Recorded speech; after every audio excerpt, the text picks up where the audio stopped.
आज हम बात करने वाले हैं एक ऐसे महान स्वतंत्रता सेनानी की जिनकी वजह से झारखंड राज्य का गठन संभव हुआ।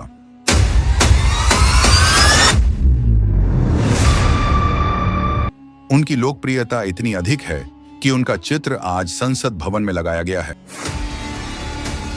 इतना ही नहीं, रांची के एयरपोर्ट का नाम भी उनके नाम पर रखा गया है। उनका नाम है भगवान बिरसा मुंडा।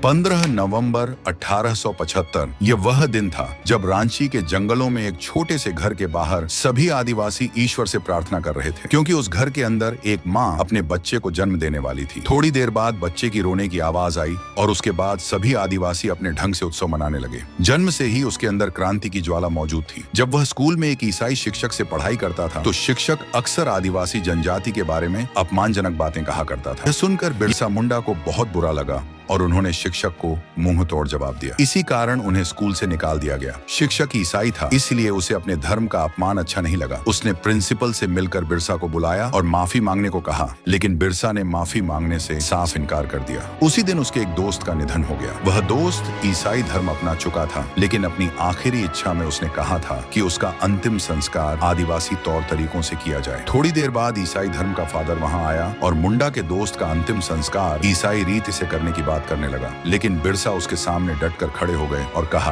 पहला, तुम्हारा स्कूल गलत शिक्षा देता है, बच्चों को आदिवासियों के खिलाफ करता है और उन्हें ईसाई धर्म अपनाने के लिए मजबूर करता है। दूसरा, अब तुम हमारे दोस्त का अंतिम संस्कार भी ईसाई तरीके से कराना चाहते हो, यह हम बर्दाश्त नहीं करेंगे। बिरसा मुंडा की निडरता देखकर गांव के सभी लोग उनके साथ हो गए। अंत में फादर को खाली हाथ लौटना पड़ा और बिरसा ने अपने दोस्त का अंतिम संस्कार आदिवासी रीति रिवाज से कराया। बिरसा मुंडा ने जल्दी ही सभी लोगों को बुलाया और जिन लोगों ने ईसाई धर्म अपना लिया था उनसे कहा कि वे ईसाई धर्म छोड़ दें और एक नया धर्म बिरसैत अपनाएं। धीरे धीरे सभी आदिवासी बिरसैत धर्म अपनाने लगे। इसी बीच अंग्रेजों ने आदिवासी लोगों पर अत्याचार बढ़ा दिए। उन्हें अपने जंगलों में पशु चराने और खेती करने की अनुमति नहीं थी, क्योंकि साहूकारों ने उनकी जमीन जब्त कर ली थी। जो भी आदिवासी अपनी जमीन पर काम करने जाता उसे मारपीट और तंग किया जाता। ये सब देखकर बिरसा ने ठान लिया कि अब लड़ना होगा। उसने अपने लोगों को इकट्ठा किया और कहा, ये धरती हमारी है। यदि हमें हमारी ही जमीन पर सुकून से जीने और खेती करने की आजादी नहीं मिली तो यहाँ रहने का क्या फायदा। चलो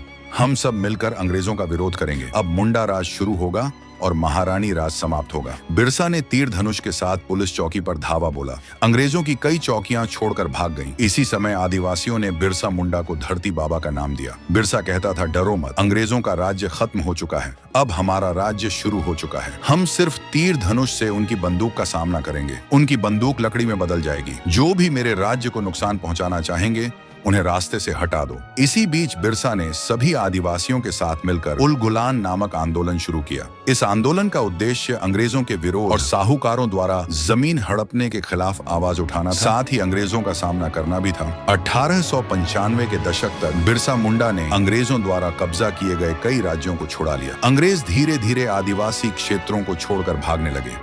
बिरसा मुंडा का झंडा सफेद रंग का था, इसलिए जहां भी वे युद्ध जीतते वहां ब्रिटिश झंडा उतारकर अपना सफेद झंडा फहरा देते थे। सन 1900 तक आते आते बिरसा मुंडा का आंदोलन छोटा नागपुर के लगभग 550 वर्ग किलोमीटर क्षेत्र में फैल चुका था। सन 1899 में इस संघर्ष ने और भी तेज रूप ले लिया। उसी साल निवासी जमींदारों के घरों में आग लगा दी गई। विद्रोह इतना बढ़ गया कि रांची के जिला कलेक्टर को सेना की मदद लेनी पड़ी। डोंबारी पहाड़ी पर आदिवासियों और अंग्रेजी सेना के बीच भीषण भिड़ंत हुई। के.एस. सिंह अपनी किताब में लिखते हैं कि जैसे ही आदिवासियों ने सैनिकों को देखा, उन्होंने अपने तीर कमान और तलवारें उठा ली। अंग्रेजों ने दुभाषे के जरिए मुंडारी भाषा में उन्हें हथियार डालने को कहा। पहले 3 राउंड गोली चलाई गई, लेकिन आदिवासी अडिग रहे। उन्हें लगा कि बिरसा की बात सच हो गई है। अंग्रेजों की बंदूकें लकड़ी और गोलियां और पानी बन चुकी हैं। आदिवासी जोर जोर से नारे लगाने लगे और जवाब देने को तैयार हो गए। इसके बाद अंग्रेजों ने फिर गोली चलाई। दूसरी बार 2 बिरसैत शहीद हुए। तीसरे राउंड में 3 और आदिवासी गिर पड़े। उनके गिरते ही अंग्रेज सैनिकों ने पहाड़ पर धावा बोल दिया और दक्षिण दिशा से भी सेना भेज दी ताकि कोई भी आदिवासी भाग न सके। इस मुठभेड़ में सैकड़ों आदिवासी मारे गए और पहाड़ लाशों से भर गई। वो कोई चोर और डाकू नहीं थे, बल्कि एक मासूम आदिवासी थे जिन्होंने अपने हक के लिए हथियार उठाया। लेकिन ब्रिटिश सेना इतने बेरहम थे कि गोलीबारी के बाद ने शवों को खाइयों में फेंक दिया और कई घायल आदिवासी को जिंदा ही दफना दिया। इस नरसंहार के दौरान बिरसा भी मौजूद थे, लेकिन किसी तरह वहां से निकलने में सफल रहे। माना जाता है कि इस संघर्ष में लगभग 400 आदिवासी मारे गए। बिरसा मुंडा को पकड़ने के लिए अंग्रेज कमिश्नर ने बंगाल के मुख्य सचिव को भेजा और ऐलान किया कि जो भी बिरसा को पकड़वाएगा उसे 500 रुपए इनाम दिया जाएगा। कुछ गद्दार इस लालच में बिरसा को पकड़वाने में सफल हो गए। 3 फरवरी को इन लोगों ने सेंद्रा के पश्चिम के जंगलों में दूर से धुआं उठता देखा। पास जाकर उन्होंने पाया कि बिरसा अपनी 2 तलवारों और पत्नियों के साथ बैठे थे। थोड़ी देर बाद जब बिरसा सो गए तो इन्हीं लोगों ने उन्हें उसी हालत में पकड़ लिया। इसके बाद उन्हें बंदगांव में कैंप कर रहे डिप्टी कमिश्नर के पास ले जाया गया। बिरसा को पकड़वाने वालों को 500 रुपए नकद इनाम के रूप में दिए गए। मुकदमे के दिन कमिश्नर फोर्ब्स ने आदेश दिया कि बिरसा मुंडा को बेड़ियों में बांधकर जेल से अदालत लाया जाए। इसका उद्देश्य था लोगों को दिखाना कि अंग्रेज सरकार से टक्कर लेने वालों का क्या अंजाम होता है। इसी दौरान अदालत के बाहर से तेज शोर सुनाई दिया। एक अंग्रेज तुरंत बाहर गया और देखा कि भीड़ बिरसा की रिहाई की मांग कर रही है। करीब 40 हथियारबंद पुलिसकर्मी बिरसा को घेरे हुए थे। उनके शरीर पर कोड़ों के निशान साफ दिखाई दे रहे थे, पर चेहरे पर दर्द का कोई असर नहीं था। ये देखकर लोगों में सहानुभूति और साहस और बढ़ गया। कमिश्नर को अपनी भूल का एहसास हुआ।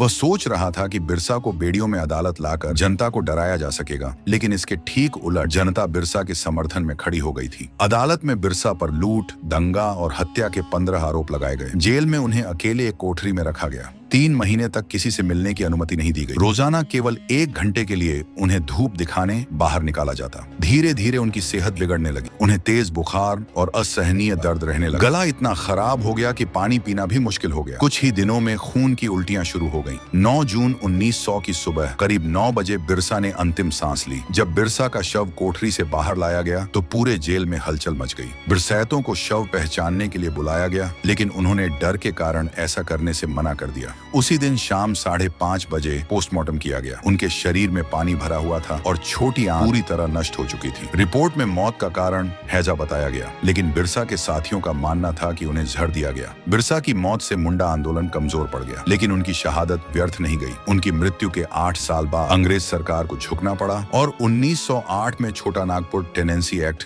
पारित किया गया। इस कानून में साफ प्रावधान किया गया कि आदिवासियों की भूमि किसी गैर आदिवासी को नहीं बेची जा सकती। बिरसा मुंडा का जन्म 15 नवंबर को हुआ था, इसीलिए झारखंड राज्य का गठन भी 15 नवंबर को हुआ और आगे चलकर इसी के नाम पर झारखंड के रांची में इसके नाम से एयरपोर्ट भी बनाया गया। दोस्तों, अगर आप चंपारण सत्याग्रह के बारे में जानना चाहते हैं तो इस वीडियो पर क्लिक करें, लेकिन उससे पहले वीडियो को लाइक और सब्सक्राइब करें।